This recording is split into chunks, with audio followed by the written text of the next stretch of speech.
Welcome to the first mention of inverses on my channel.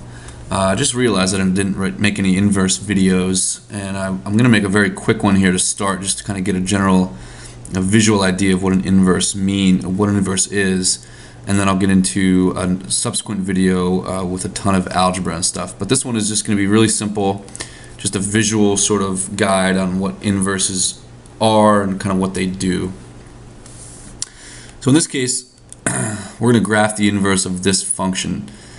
Now, this function is given to us in sort of a collection of 5 points along this sort of zigzaggy line, and our job is to graph the inverse of it. Now, in order to graph the inverse of this thing, right, all we really need to do is think about the fact that the inverse is reflected over this sort of imaginary line right here. Let me draw a little bit better. The line y equals x. We're going to draw that in sort of dotted here. And I'm not drawing a super straight line, admittedly, but this will be sort of our guiding line. Because inverses, here's the key, inverses and their graphs are symmetrical over this line. So if you were to fold your paper along this line y equals x, your inverse should match up with its graph on the other side of it. There's a nice symmetry there. Alright, so let's do this point right here, 3, 4.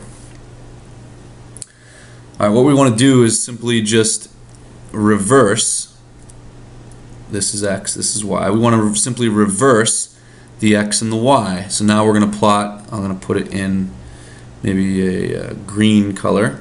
We're going to reverse the x and the y. So now we're going to go, instead of 3, 4, we're going to go 4, 3. 1, 2, 3, 4. 1, 2, 3. So it's right here. 4, 3. Up here, instead of -2, 5, we're going to go 5, -2. 1, 2, 3, 4, 5. 1, 2. Right here, instead of -4, -1, we're going to just switch them. -1, -4. So it's right here. Moving along. Instead of -9, 0, we're going to go 0, -9. 1, 2, 3, 4, 5, 6, 7, 8, and 9. 0, -9. Oops. So we're just switching the x and the y. That's all. -4, -11. So we go 1, 2, 3, 4, and then all the way down here to -11. And we just kind of connect the dots the best we can.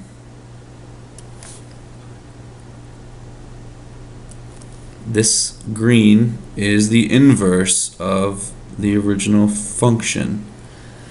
And it's, I think, very nice to look at, because you can definitely tell that there is a nice symmetry going right down this line right here. All right, if we were to fold our paper across that line, you can see that green and black would sort of match up with each other. So the symmetry exists, and the whole thing comes from just switching the x and the y. And when we get to our algebraic video next, you'll see that that sort of policy holds true, right? It maintains its validity, and that's exactly the way in which we will calculate inverses algebraically. But just for this one, quick 5-minute video on how to sort of just reverse your x and y's and figure out the inverse of a graph when given that graph. It's symmetrical across that line, y equals x. In the next video, we're going to get into the algebra behind it. So thanks for watching, and I'll catch you in the next one.